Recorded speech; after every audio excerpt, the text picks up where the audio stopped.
Good afternoon, everyone, and welcome to Grade 8 Coding. It is the 14th of July, 2020 today. We are looking at nested loops in Frozen, and we are going to aim for puzzle 1 to 6. And my name is Mr. Paul de Klerk. So before we get going, I just need to state that this is a recording of me. I am not in the live lesson at the moment. Unfortunately, we have load shedding in our area. So I have made this pre-recording and the host will play it for you. And that way you can still have your lesson at the time that it is scheduled to happen. Also, if you then have any questions, you will need to ask that on my email address. And I'm going to show you the link that you can physically type into your browsers if you want to follow along. But there is unfortunately no way for me to share that link with you due to the fact that it is a recording, okay? So for those that are watching on the YouTube video, if you would like to register to attend live lessons that'll give you access to some things when we do not have load shedding and we as teachers can be in the lesson, then you can go ahead and head to the video description and there you can register if you are a student. And then also, if you do not have access to an email, you can ask a parent to register on your behalf. This being a recording, it's going to be a little bit shorter because we don't have to talk through all of the nitty-gritties of live lessons like the video cameras and the chats and so on. So let's get going. Right, so here's a quote from Mark Zuckerberg. Programming is like any other sport. You might know the rules, but you have to play to learn. We spoke about this yesterday, and it basically states that if you really want to become good and proficient at coding or writing computer programs, you will have to actually sit behind a computer and do it, right? You'll have to sit there and create code, and especially in code.org, there are some of these puzzles that don't have a complete format for you to follow. So there isn't a puzzle, there isn't a goal. It basically is a free play puzzle. To experiment on those things, to test your deeper understanding of how the code works. One of those free play lessons is definitely the best way for you to see if you really understand how it works exactly. Okay, so just get out there and do it. Terms to know: functions, a sequence of code that performs a task or calculates a value. We're not there yet, but we will be very soon. And then variables. Variables are placeholders for information that can change as well. This is coming after functions, and we have conditionals before that. So I'll change back to chatting about conditionals very soon. Right, so we're doing nested loops in Frozen. And as I said yesterday, it doesn't mean that we're going to be singing Let It Go. I'm very grateful that that's the case because I'm not that I don't like the music, I do, but I heard it so often. My son loves it. Well, not anymore. He loved it when it came out. So we really listen to it a lot. Okay, so just a quick GUI run through. GUI stands for Graphical User Interface, and this is the GUI, what you see in front of you. It's the way that we interface with the software or the computer, okay? Computers, they don't need the graphics to talk to one another or to speak to internal components. I say speak to, I mean communicate with. The processor can give commands to the hard drive without having a graphical user interface. It does so by using ones and zeros. We as people, we need the graphics, right? We want the colors, we want the pictures, and so on and so forth. And then obviously text that we can read and understand. So this is lesson 9, nested loops in Frozen. If you look in the address bar, if you type that into your Google address bar, also the one here at the top, right? It might work if you type it into the search, which you'll find here in the center on your Google homepage. But let's say, I'm just going to jump there so that you can see. If you type that in here, it might also work. Otherwise, just type it up in there. Type this exactly the way, the stuff that I've highlighted, including the periods or full stops, the forward slashes, the hyphens, all of those things, right? If you type it in just like that and hit enter, you should see this in front of you. Okay, you should be good to go. Right, so this will then allow you to jump back to the other lessons. These are the puzzles within this lesson. So you can see the white ones we haven't done yet, the green ones we're still going to do. I'm lying. The white ones we're still going to do, the green ones we have done yet. So we haven't done any puzzles in this lesson. And here you can see the instructions. This will oftentimes tell you what to do and how to do it. It doesn't, however, explain to you why exactly you are doing things the way you do. So that's why I'm here. On the left-hand side, you'll see the play area. This is where you see the magic happens. You can see everything that you code happening on that side. Okay. So you can see here, all the code that we create in the workspace will be displayed there. There's a slider here. You can slow it down or speed it up. This helps when we are explaining or trying to find bugs or mistakes, right? You can slow it down to see exactly what's happening. And then this button here on the left is the run button, which is connected to the when run block. It simply states that if you click here, this will activate any code connected to it, right? Here we have our toolbox. These are all the blocks that are available to us. We'll explain them as we use them. And this is our workspace. You can drag blocks in there. If it's shaded out like that, it won't work. If I run that, you see. If you connect it to the when run block, then it'll work. There you can see she just drew that line. Perfect. Okay. And then our workspace here isn't limited. So sometimes there are restrictions. It gives us a limited set amount of blocks that we can use. These ones aren't. And also our workspace is not limited play area. We can move wherever we want to, but the restrictions are implied here, saying that we have to draw that shape. After you've created code, you can come and click here to see the text and the line-based code behind the JavaScript. Let's get into it. Move forward is going to make Elsa move and draw a line, right? You've seen that. A jump forward is going to make Elsa move but not draw a line. So we do that when we need to do move and end up in a certain place on here. So here is a jump 2 over. So you can type here, jump, let's say 100 across and 100 down. So this play area of ours is 400 pixels across and 400 pixels from top to bottom. So you can now dictate where she will end up and start. So obviously, if we want it to be in the center, if this is 400 by 400, we're going to use a 200 by 200. Okay. An easier way to do that, but a less accurate way is to use this, or not less accurate, but it gives you a few less areas that you can be at. So when it speaks about middle, it's talking about bottom, middle, and top, right? So middle and center, it's talking about left, center, and right, or right, center, and left. So from side to side, center is going to be the center. And from top to bottom, or from bottom to top, middle is going to be the center of that. So if we want to move something to middle center, then she's going to end up right in the center. So this is the same as the 200 over to 200 down. But this gives you a few other options. You can go top left, then you can't see her, top center. Oops, let's run that again. Can't see her, but she's there. Okay. So there are some other things that you can do here with this. So let's take that out. Okay. This is a comment block which we only use to organize our data or our data on this workspace, data management. You can type in something here like, let's say we place a statement and that statement draws the line like this, then we can see that this is the one that draws the line. Okay, and this is very important when we start creating longer sequences of code. Here you can set the color, so she can change the color slightly, not really change the color, but have a different shade of color. There you can see that she's going to draw that. And you can also set the color to random, which will choose a different color each time. And the repeat block is just going to simply say repeat this many times, so you can select one from the drop down, whatever we put inside here. But we're going to use one now, so let's see. Right, so here we have draw a hexagon. Let's see. Hi, I'm Elsa of Arendelle. Help me draw a shape. Draw a hexagon with 50 pixel long sides. To draw a hexagon, you will need to move forward by 50 pixels, turn right by 60 degrees, repeat a total of 6 times. Right, so let's see, move forward by 50 pixels.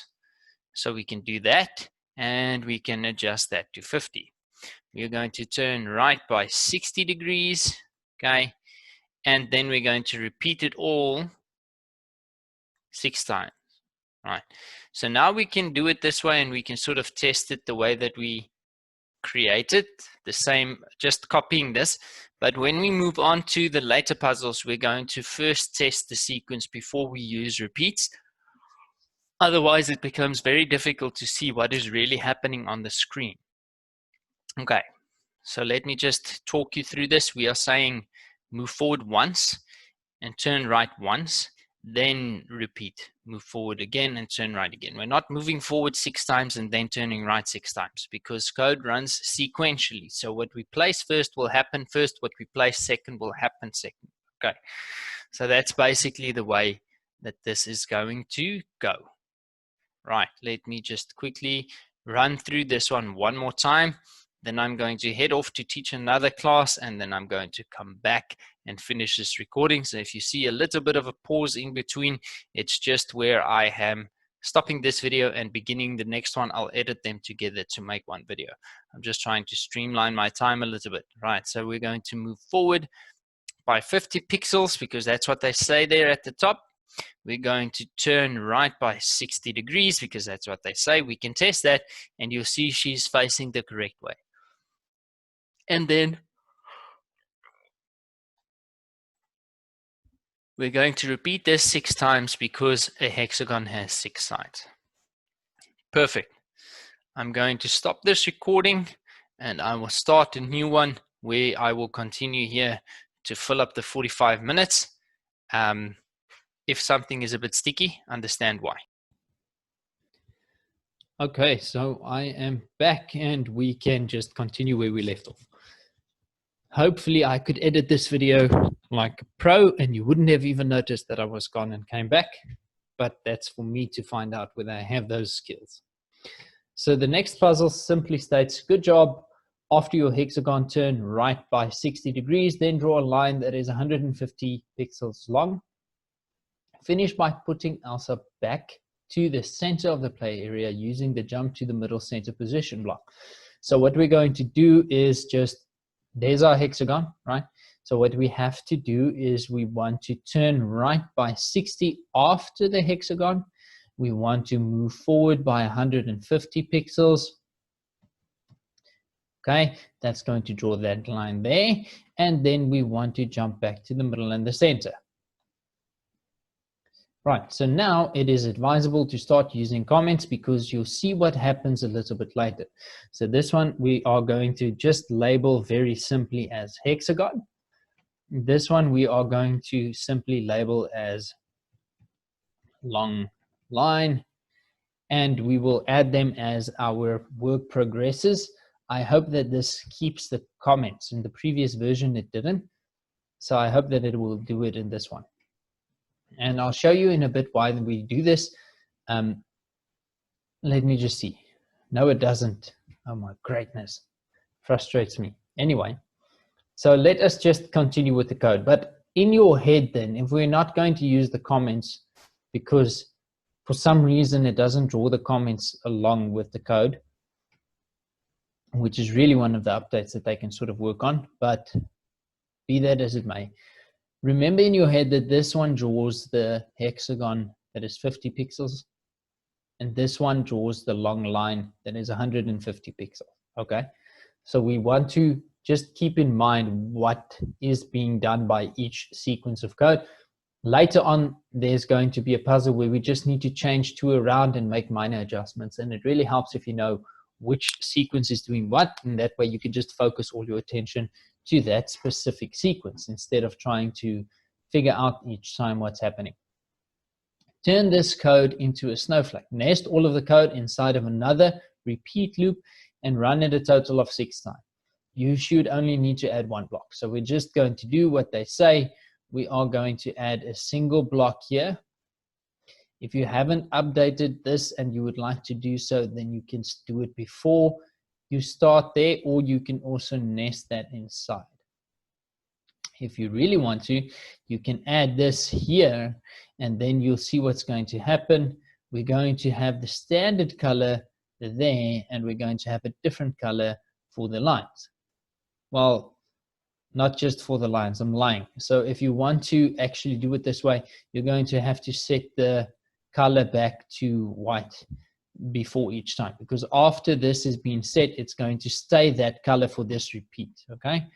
But there you can see I'm using pink for the long lines and white for that. You can change that around if you'd like to make this pink and this one white, or let's make this green and see how that looks. Okay, there we go.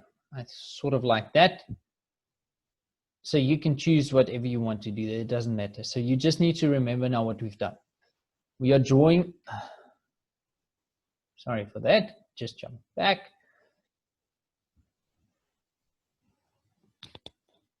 We are drawing the hexagon 6 times. It creates this shape of a star because they overlap. Let's do this slow so that you can see. So there she's drawing the first hexagon is going to be there, right? Now she's going to draw the line and she turns. She doesn't turn when she comes back. So that means she's drawing that one there. She turns after she's drawn the hexagon. Right. So there you can see this line that she's drawing straight through, which is going to go here, will now turn white or that funny green, and when she goes back, it becomes pink again. That's due to the way that we've set the color. And remember, I told you that canvases are layers on top of each other. So it's pink initially because she draws it pink, then she comes back, then she draws it white, and then it becomes pink again when she draws this second one. So you can see this line, these short lines, they're actually used 3 times for each time the code is run. And just the last one there, you can see that one is still the funny green color. Okay, so you can obviously add that in if you do, if that really bothers you to make that pink, or you can just remove the colors out. But I like having the colors in there so that we can sort of see how exactly everything is happening. Okay, so I'm going to do this quickly, and you can see we're drawing the hexagon 6 times. It overlaps, so it gives us that pattern, and we're just drawing a straight line in between or right down the center. Okay, so this is where we really need to start to pay attention to what we do, because we are going to run multiple sequences now. Now they've given us this, so hopefully it'll keep the comments. I don't know. Let's see. Maybe we're lucky. So that one is still doing the hexagon. This one is still doing the long line. But now, let's make our snowflake special. Inspiration. Where do you need to add code if you want to draw a tiny square at the end of each line? You can try whatever you want in this puzzle, but here is an idea. Try making a tiny square at the end of each line. Each side should be 15 pixels long, 90 degrees, and we are going to repeat that 4 times. So we obviously want to draw the square after we've drawn the long line. This is the code for the long line. Now we know that we are going to use a repeat for a square. We've done this many times before, so we can easily just start with a repeat, and we're going to do it 4 times, right? We've drawn multiple squares at this time, so it should be easy enough. So what we're going to do here,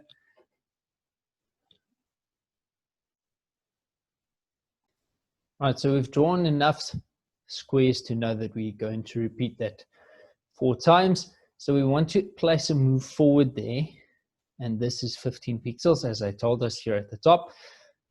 Now we're going to turn 90 degrees, right? So let's just set this to 90, but we're not turning right. If we look at how the square is orientated according to the line, it would mean that we're going to turn left. So now we can run it. Oh, it's not happening. Why is that? Oh, we're jumping to the middle and the center here. I forgot that. All right, so we just need to take that out, because if we jump back, this needs to be moved here. If we jump back there, we're obviously drawing our small square there. Okay, so there we can see that's now working perfectly.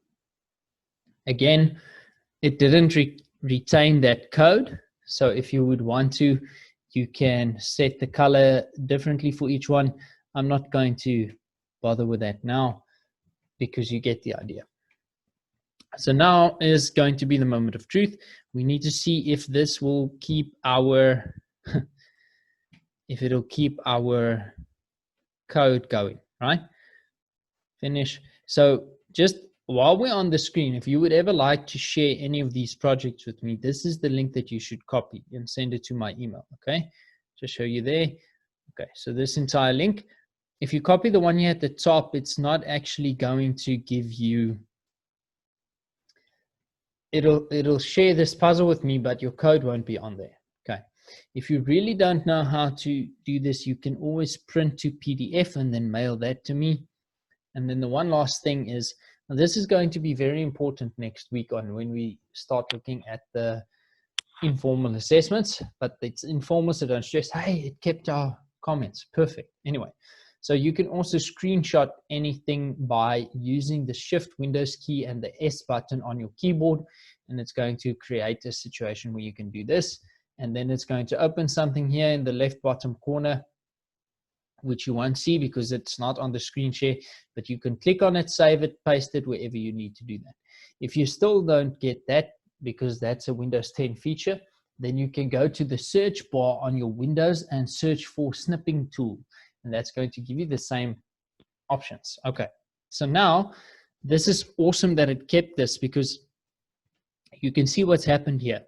Try changing the shapes or the lengths of the line to make this your own. So what they've done is they've said, okay, let us put the squares in the center and the hexagons out there. So now it makes it easy.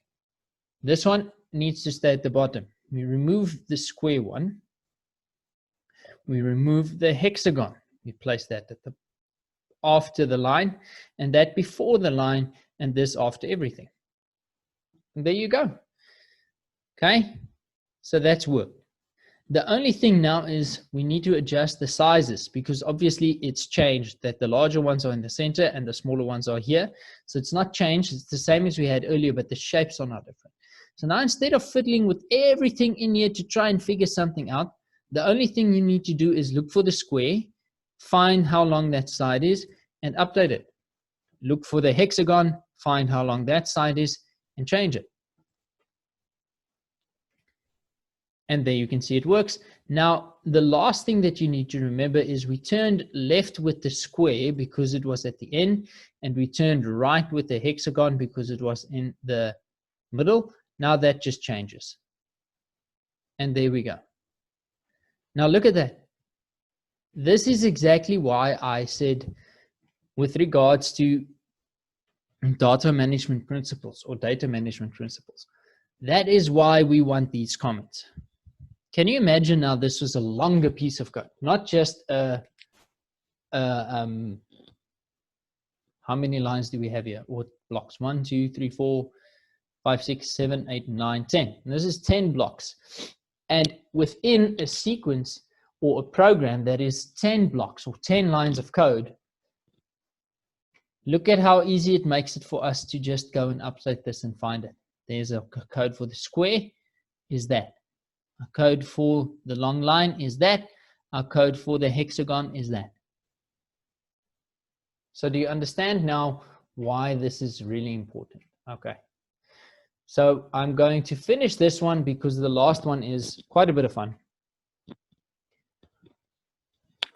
And it's also going to demonstrate to you why that is so vitally important. Okay. I also want to do the first lesson of the variables, not to do the puzzle, but to show you the variables so that by the time we get to actually using them, it's easier. Try something new. This time, make a skate in a zigzag. Inspiration. Try changing your 150 pixel long line into 6 short lines of 25 pixels. So obviously 6 times 25 is still 150. Turn by 45 degrees in alternate directions after each short line to get a zigzag look. Where do you need to put the new repeat block to make this happen? How many times do you have to repeat your pattern of 2 short lines to get 6 in total? So I just want this open so that I can see the degrees and how long. And then this is the long lines code, right? That's pretty easy to understand. So the only thing I'm going to do is take that out of this loop and remove this entire thing. Now I can just fiddle with the line.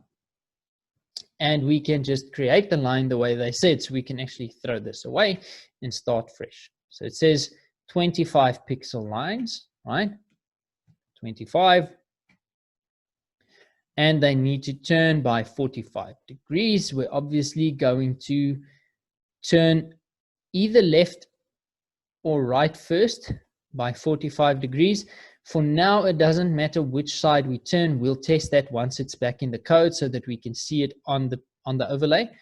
But we do need to understand that we are going to alternate. So if the first one is left, the second one has to be right. If the first one is right, the second one has to be left. So we can run this and you'll see, oh, perfect, we join two lines. That's awesome. But we want to draw the entire thing. So we repeat this by 6. No, I'm lying. By 3. We already joined 2 lines. We have to draw a total of 6. So if we want to draw 6 lines, we need to repeat that twice. And look at that. How easy was that now? Now we can just remove this, put this entire sequence back there, and drop this into place because we have a comment there to tell us where it's supposed to go. And then we test it in the sequence, and it almost works beautifully.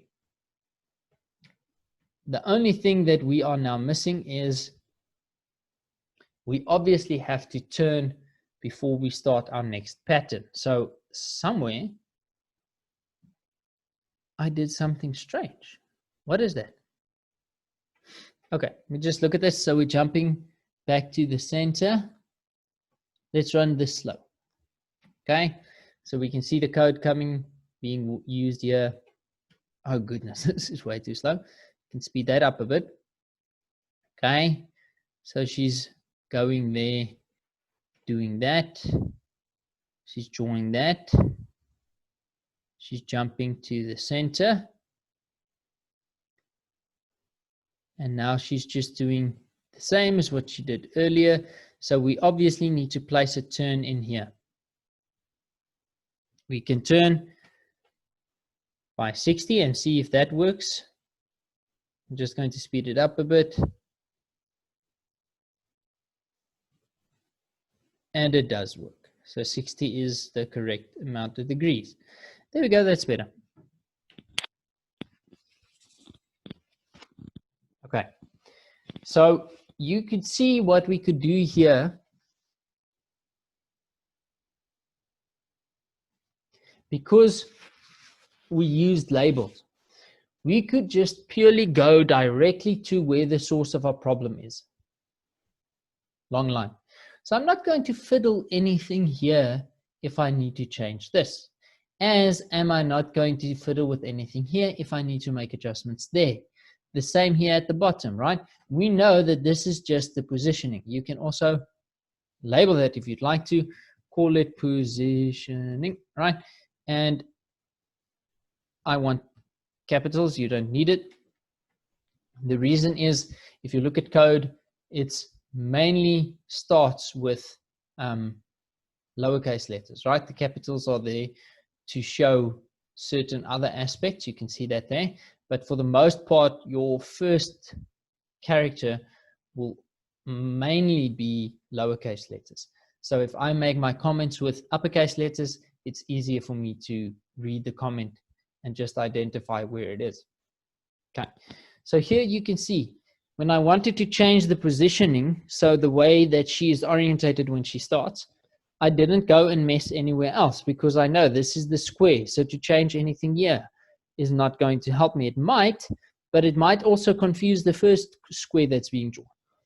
This one here is the long line. To change anything here is definitely not going to help the way she starts here in the beginning. And the hexagon is right out here.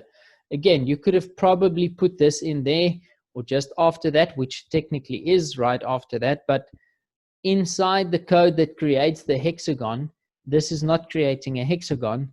We don't want to change anything because it is obviously not going to help us reach our goal. So we just change it here. We're right at the root of the problem. Okay, perfect. So this was relatively fun lesson. Okay, you've done 6 puzzles. So I think I'm actually just going to quickly talk on this. I want you to just see it. No, I'm on the wrong class. You're not doing variables yet. I'm so sorry. Anyway, so this is going to be the first one we do tomorrow. The grade 7s are at variables. You're not. Okay, so that's fine. This is going to be the next one, Minecraft. So for those of you that have used Minecraft before, this is quite a bit of fun. For those of you that have not, that's okay. I'll explain Minecraft to you. I do play Minecraft with my 8-year-old. Although we've been playing for 2 years together, I'm still referred to as a noob. That's why I always choose Alex, because he's always Steve. But that's sort of besides the point of what we're doing here. So we're going to do concept practice with Minecraft tomorrow, from puzzle 1 to 6. And it is going to be quite a bit of fun. This is actually a very fun lesson to do. I've done it with grade 4 and grade 7 by this time. I've done it by myself also, and it is quite a bit of fun. So there we go. Any questions over here to this email address? If you would like to share any of what you have created with me, you can share it there as well. And you can find us on Facebook, Instagram, Twitter, or YouTube by following Africa Teen Geeks or searching for Africa Teen Geeks on those platforms, right? If you missed a lesson, you can go to the YouTube recording to see it. If you are on the YouTube channel at the moment and you'd like to join us, head to the video description box below and you will find the links to do that. Have an awesome day. Sorry for not being here. I'm not in control of the load shedding schedule, but I am trying my best to accommodate you and the lessons during these trying times. Right? Have a good day and bye-bye.